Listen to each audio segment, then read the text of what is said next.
I can't work another 9 to 5 job again. I never could. But I stayed in the last one that I had anyway, and it almost broke me. The internal tension was killing me. Every day I'd wake up, play with my 3 sons with a smile on my face, and then on the drive in, pure dread.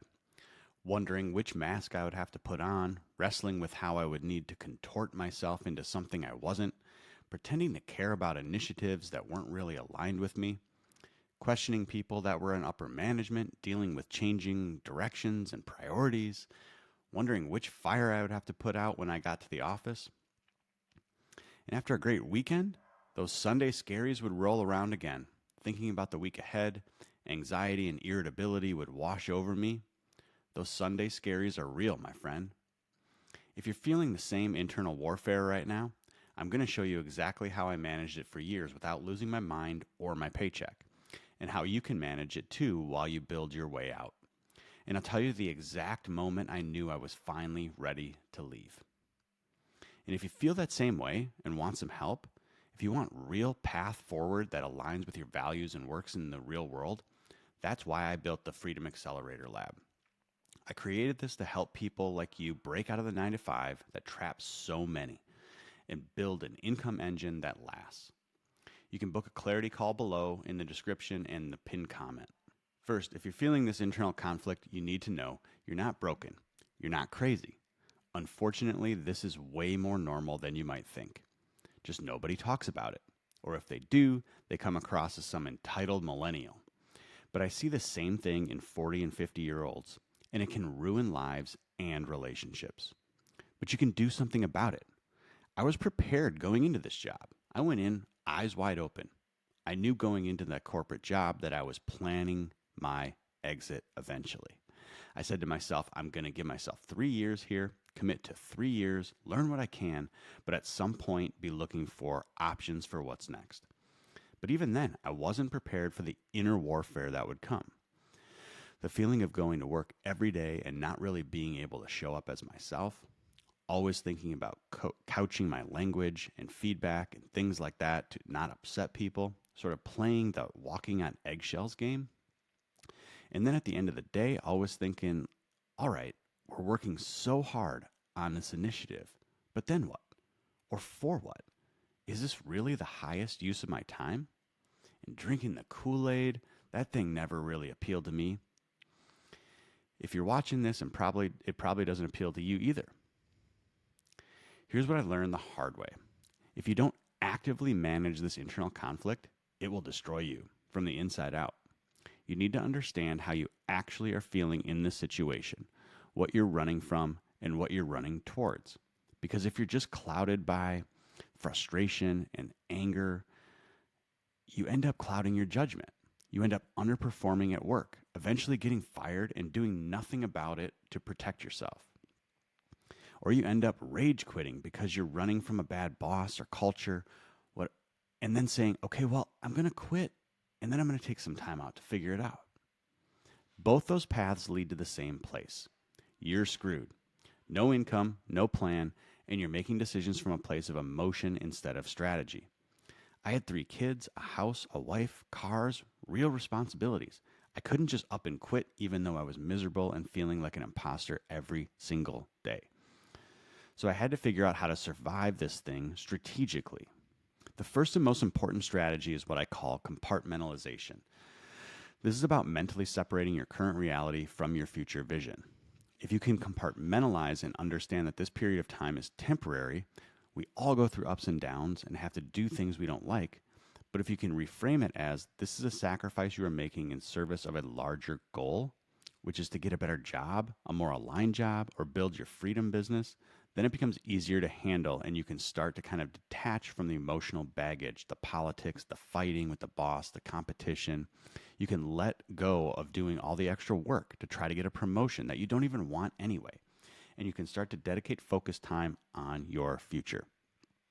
I had to really make a plan, and I think I was able to put up with a lot of stuff going on at work because I saw it as a stepping stone to a bigger goal. I was able to reframe it as, okay, I have time to do these things to keep my paycheck flowing because that was important to me at the time. But it was all in service of the what's next. This mental shift changes everything. Instead of being a victim of your circumstances, you become a strategic player who's using your current situation to fund your future freedom. If this is resonating with you, hit that subscribe button below. Because I share strategies every single week for breaking free from work that doesn't serve you. And if you know someone else who's feeling this internal warfare, share this with them. They need to know they're not alone. All right, once you got the mental framework down, here are the specific tactics I use to survive day-to-day misalignment. Strategy number 1, detach from your work identity. This is critical. You need a transcendent goal, something that will spark your creativity and drives you to care about. So you can stop trying to be the star employee, stop going above and beyond for initiatives you don't believe in, something that tells you are more than this job. So you can see the job as a tool in service of a higher goal. For me, it was a business, but it could be a project, a hobby, or something else. You'll still need to focus on the key drivers of your job, do those well, but don't tie your self-worth to corporate success metrics that don't align with your values. I started viewing work as a utility that funds my creative pursuits. That's it.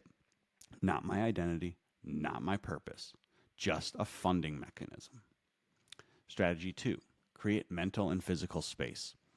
I started getting out of the building more. I declined optional meetings, blocked my calendar for me time. I asked my wife for 2 hours every single Saturday morning to think and plan. You need space, mental, physical, and emotional space to pour into the creative process of designing your future. Most people think they can't get space unless they quit, but they're wrong. Strategy 3, manage your boss proactively. With all the boundaries I was setting, I had to make sure my boss knew I was on top of things. I created systems to communicate proactively and frame the changes as good for the company. I got crystal clear and very direct about the work that was being done. My time saving was all in saying no to other BS that takes up 40% of time at work that doesn't get results, but making sure he didn't have to worry about me either. Strategy 4, use the job as a laboratory. I started looking for what I call double pay opportunities, ways to build assets I need for my future while getting paid by my current job. I documented processes, built relationships that I could use inside or outside of corporate, identified potential customers and partners, anything I could do to kill 2 birds with 1 stone as long as it didn't violate my employment contract. Now here's the moment I knew I was finally ready to leave, and this is what you should be looking for too. Everyone's breaking point is different. Most come too late, and most are forced. We become so dependent on that next paycheck that we put up with a bad situation until in a flash we get fired, put on performance review, or we hear rumblings of reorganizations that take shape. For others, it takes a perspective shift or a deep reminder that the clock is ticking. The moment I knew I was truly done came during a one-on-one meeting with my boss. He's a great guy and we're friends to this day, but he sat me down and said, "Mike, we pay you a lot of money and I need you to engage in these battles that we have." There it was, right in front of me, dangling compensation right in front of my nose. At that moment, I distinctly remember one of my favorite quotes popping into my head from Nassim Taleb. The 3 most addictive things on earth are heroin, carbohydrates, and a steady paycheck. That moment clarified for me the misalignment I was living between how we do things in an organization and the meaningful contribution towards real results we all want to create. That contribution, that life I wanted. I wasn't going to get there. I wasn't going to get there at this job. That was the moment I knew I was done. So if you're in that internal warfare phase right now, here's what I need you to do. Step 1, accept that this feeling is normal. It's temporary. You're not broken. Step 2, reframe your current job as a stepping stone, not a life sentence. Step 3, detach. Pull your identity out of work. You're not your job title. Step 4, create space, mental, physical, and emotional, to start designing your future. Step 5, start building assets and relationships you can use later while you're still getting paid. The answer isn't just quit and then start figuring it out. That's a lot of risk and uncertainty. The answer is to start now, in your spare time, Carve out time to dedicate towards building your future while you're still getting that steady paycheck. Here's what I want you to understand.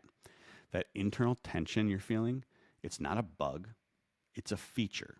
It's your internal guidance system telling you that you're meant for something different. You must listen if you want things to get better.